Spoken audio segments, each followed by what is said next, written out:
അസ്സലാമു അലൈക്കും വറഹ്മത്തുള്ളാഹി തആല വബറകാതുഹു. ഇന്ന് നമ്മൾ ചർച്ച ചെയ്യാൻ പോകുന്നത് 2ാം ക്ലാസ്സിൻ്റെ അഖീദ എന്ന വിഷയത്തിൽ പാദവാർഷിക പരീക്ഷയ്ക്ക് വരാൻ സാധ്യതയുള്ള ചോദ്യങ്ങളാണ്. അപ്പോൾ ഒന്നാമത്തെ പാഠമാണ് അറിയാമോ. അതിൽ പറയുന്നത് അള്ളാഹു സൃഷ്ടിച്ച സൃഷ്ടികളെക്കുറിച്ചൊക്കെയാണ്. അപ്പോൾ അതിൽ വരാൻ സാധ്യതയുള്ള ചോദ്യം ഒന്നാമത്തത് സൃഷ്ടികളിൽ 5 വസ്തുക്കളുടെ പേര് എഴുതാം എന്നുള്ളതായിരിക്കും. അതിൽ ചിലപ്പോൾ 2 എണ്ണം എഴുതാം എന്നായിരിക്കും. സൃഷ്ടികളിൽ 5 എന്നുള്ളിടത്ത് സൃഷ്ടികളിൽ 2 വസ്തുക്കളുടെ പേര് എഴുതാം എന്നുള്ളതായിരിക്കും. അപ്പോൾ നമ്മളത് മുഴുവൻ പഠിച്ചു പോവുക. അപ്പോൾ ഏതൊക്കെയാണ് അള്ളാഹു സൃഷ്ടിച്ചത്? 1 മലകൾ, പൂക്കൾ, ഭൂമി, ആകാശം, മഴ. അപ്പോൾ അങ്ങനെയുള്ള കാര്യങ്ങളൊക്കെ പഠിച്ചു പോവുക. അതുപോലെ മരങ്ങൾ, മൃഗങ്ങൾ, പുഴകൾ, പക്ഷികൾ, പഴങ്ങൾ. അപ്പോൾ ഇങ്ങനെയുള്ള കാര്യങ്ങളായിരിക്കും ഒന്നാമത്തെ പാഠത്തിൽ നിന്നും വരാൻ സാധ്യതയുള്ളത്. ഇനി അതുപോലെ രണ്ടാമത്തെ പാഠം അല്ലാഹു റബ്ബുന എന്നുള്ളതാണ്. അപ്പോൾ അതിലൊരു ബൈത്താണ് ഉള്ളത്. അപ്പോൾ അതിൽ വരാൻ സാധ്യതയുള്ളത് ബൈത്ത് പൂരിപ്പിക്കാനായിരിക്കാം. അപ്പം ആ ബൈത്ത് നല്ലോണം പാടി പഠിക്കുക. അല്ലാഹു അല്ലാഹു അല്ലാഹ്, അതുപോലെ നമ്മെ പടച്ചവൻ അല്ലാഹു, എല്ലാം തന്നവൻ അല്ലാഹു, എല്ലാം കാണും അല്ലാഹു, എല്ലാം കേൾക്കും അല്ലാഹു, എല്ലാം അറിയും അല്ലാഹു, എന്നും ഉള്ളവൻ അല്ലാഹു. അപ്പോൾ ഇതിൽ നിന്ന് ചിലപ്പോൾ പൂരിപ്പിക്കാനായിരിക്കും, അല്ലെങ്കിൽ ഇങ്ങനെ ചോദിക്കാം, നമ്മെ പടച്ചവൻ ആര്? അപ്പോൾ നമ്മൾ എഴുതണം അല്ലാഹു. എല്ലാം തന്നവൻ ആര്? അവിടെയും അല്ലാഹു. അപ്പോൾ അങ്ങനെയൊക്കെ ഉള്ളതായിരിക്കും. അതുകൊണ്ട് ഇത് നല്ലോണം പഠിച്ചിട്ട് മാത്രമേ എക്സാമിന് പോകാൻ പറ്റുകയുള്ളൂ. ഇനി നമുക്ക് ആ പാഠത്തിൽ നിന്ന് തന്നെ ഇങ്ങനെയും വരാൻ സാധ്യതയുണ്ട്. ലാ ഇലാഹ ഇല്ലല്ലാഹ്. ലാ ഇലാഹ ഇല്ലല്ലാഹു എന്നതിൻ്റെ അർത്ഥം എന്താണെന്ന് ചോദിക്കും. അപ്പോൾ നമ്മൾ എന്ത് എഴുതണം? ആരാധനക്ക് അർഹൻ അല്ലാഹു അല്ലാതെ മറ്റാരും ഇല്ല. അപ്പോൾ അത് ഇമ്പോർട്ടൻ്റ് ആയിട്ട് നിർബന്ധമായിട്ടും പഠിച്ചു പോകേണ്ടതാണ്. ലാ ഇലാഹ ഇല്ലല്ലാഹ് എന്നുള്ളതിൻ്റെ അർത്ഥം ആരാധനക്ക് അർഹൻ അല്ലാഹു അല്ലാതെ മറ്റാരുമില്ല. അതുപോലെ തന്നെ നമ്മുടെ റബ്ബ് അല്ലാഹു ആകുന്നു. അല്ലാഹുവിനെ മാത്രമേ നാം ആരാധിക്കാവൂ. അതുപോലെ ശ്വസിക്കാൻ വായു തരുന്നത് അല്ലാഹുവാണ്, കുടിക്കാൻ വെള്ളം തരുന്നത് അല്ലാഹുവാണ്. അപ്പോൾ ഇതൊക്കെയാണ് ഈ പാഠത്തിൽ പ്രത്യേകമായിട്ട് പറയുന്നത്. അതുപോലെ അള്ളാഹു നമുക്ക് തന്ന ചില അനുഗ്രഹങ്ങളെക്കുറിച്ച് പറയുന്നുണ്ട്. അള്ളാഹു നമുക്ക് വസിക്കാൻ ഭൂമി തന്നു, അള്ളാഹു നമുക്ക് കുടിക്കാൻ വെള്ളം തരുന്നു, അള്ളാഹു നമുക്ക് ശ്വസിക്കാൻ വായു തരുന്നു, അള്ളാഹു നമുക്ക് കഴിക്കാൻ ഭക്ഷണം തരുന്നു, അതുപോലെ കാണാൻ കണ്ണ് തന്നു, കേൾക്കാൻ ചെവി തന്നു, നടക്കാൻ കാല് തന്നു, സംസാരിക്കാൻ വായ തന്നു, അതുപോലെ പഠിക്കാൻ കൈ തന്നു, നമുക്ക് പിടിക്കാൻ കൈ തന്നു.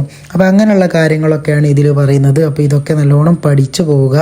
അതുപോലെ തന്നെ 3ാമത്തെ പാഠത്തിൽ പറയുന്നത് നമ്മുടെ നബിയെക്കുറിച്ചാണ് അഖീദയിൽ 3ാമത്തെ പാഠത്തിൽ പറയുന്നത്.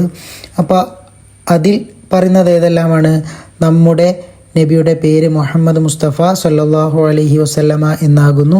നബി ജനിച്ചത് മക്കയിലാണ്. അതുപോലെ നബി തങ്ങളുടെ ഉപ്പ അബ്ദുള്ള, നബി തങ്ങളുടെ ഉമ്മ ആമിന. അതുപോലെ നബി തങ്ങൾ 40 വയസ്സായപ്പോഴാണ് നുബുവത്ത് ലഭിച്ചത്. 53 വയസ്സാകുമ്പോൾ മക്കയിൽ നിന്ന് മദീനയിലേക്ക് ഹിജ്റ പോയി. അതുപോലെ 63 വയസ്സായപ്പോൾ മദീനയിൽ വഫാത്തായി. അപ്പോൾ ഇതിൽ നിന്നൊക്കെ നമുക്ക് ചോദ്യങ്ങൾ പ്രതീക്ഷിക്കാം. അപ്പോൾ ഉദാഹരണത്തിന് ഏത് രൂപത്തിലാണ് ചോദ്യങ്ങൾ വരുന്നത് എന്ന് നമുക്കൊന്ന് നോക്കാം. യോജിച്ചതിനോട് ചേർക്കാം.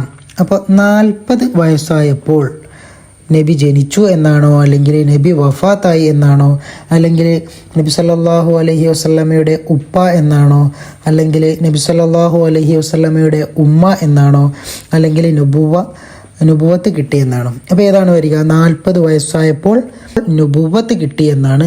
പ്രത്യേകം ശ്രദ്ധിക്കുക. 40 വയസ്സായപ്പോൾ നുബുവത്ത് കിട്ടി. രണ്ടാമത്തത് മക്കയിൽ എന്നുള്ളത് എന്താണ്? നബി സല്ലല്ലാഹു അലൈഹി വസല്ലമ ജനിച്ചു. മദീനയിൽ നബി സല്ലല്ലാഹു അലൈഹി വസല്ലമ വഫാത്തായി. ഇനി ആമിന ബീവി. ഏതാണ് ആമിന ബീവി? നബിയുടെ ഉമ്മ. അബ്ദുള്ള നബിയുടെ ഉപ്പ. അതുപോലെ തന്നെയാണ് ഉത്തരം എഴുതാം എന്നുള്ളത്. നബി സല്ലല്ലാഹു അലൈഹി വസല്ലമ ഹിജ്റ പോയത് എങ്ങോട്ടാണ്? മദീനയിലേക്ക്. അതുപോലെ അടുത്ത ചോദ്യം, നബി സല്ലല്ലാഹു അലൈഹി വസല്ലമ വഫാത്തായത് എവിടെ? മദീനയിൽ. മൂന്നാമത്തത്, നബി സല്ലല്ലാഹു അലൈഹി വസല്ലമയുടെ മാതാപിതാക്കൾ ആര്? അബ്ദുള്ള, ആമിന ബീവി. ഇനി അവസാനത്തെ പാഠമാണ് മലക്കുകൾ എന്നുള്ളത്. ഈ മലക്കുകൾ എന്നുള്ളതിൽ മലക്കുകളുടെ കുറേ വിശേഷണങ്ങളൊക്കെ പറയുന്നുണ്ട്. മലക്കുകളിൽ ഏറ്റവും പ്രധാനികൾ ആരെല്ലാം? ആരൊക്കെയാണ്? ജുബരീൽ അലൈഹിസ്സലാം, മീകായിൽ അലൈഹിസ്സലാം, ഇസ്രാഫിൽ അലൈഹിസ്സലാം, അതുപോലെ അസ്റായിൽ അലൈഹിസ്സലാം. അതുപോലെ മലക്കുകളുടെ വിശേഷണങ്ങൾ എഴുതുക. ഒന്ന്, പ്രകാശം കൊണ്ട് സൃഷ്ടിക്കപ്പെട്ടവരാണ്. പിന്നെ കാണപ്പെടാത്ത സൃഷ്ടികളാണ്. ഭക്ഷണമോ വെള്ളമോ വേണ്ടാത്തവരാണ്.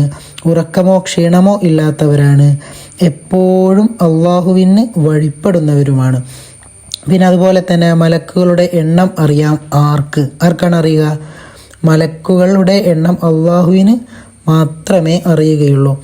ഇതിൽ പൂരിപ്പിക്കാൻ വന്നേക്കാം, അത് മലക്കുകൾ ഡേഷ് കൊണ്ടാണ് സൃഷ്ടിക്കപ്പെട്ടത്. അപ്പോൾ അവിടെ നമ്മൾ എന്താണ് എഴുതേണ്ടത്? പ്രകാശം. അപ്പോൾ മലക്കുകൾ പ്രകാശം കൊണ്ടാണ് സൃഷ്ടിക്കപ്പെട്ടത്. രണ്ടാമത്തത്, മലക്കുകൾ സദാ അള്ളാഹുവിന് വഴിപ്പെടുന്നവരാണ്. അപ്പോൾ നമ്മൾ വഴിപ്പെടുന്നവരാണ് എന്നെഴുതുക. മൂന്നാമത്തതോ, നമുക്ക് കാണാൻ കഴിയാത്തവരാണ്. ആര്? മലക്കുകൾ. അപ്പോൾ അതൊക്കെയാണ് അവിടെ പൂരിപ്പിച്ചെഴുതാനുള്ളത്. ഇനി അതുപോലെ ചേരുംപടി ചേർക്കാം എന്ന് ഈ പാഠത്തിൽ വരാൻ സാധ്യതയുണ്ട്.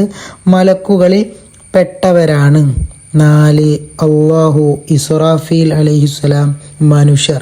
അപ്പോൾ മലക്കുകളിൽ പെട്ടവരാണ്. അതിനോട് യോജിച്ചത് ഏതാണ്?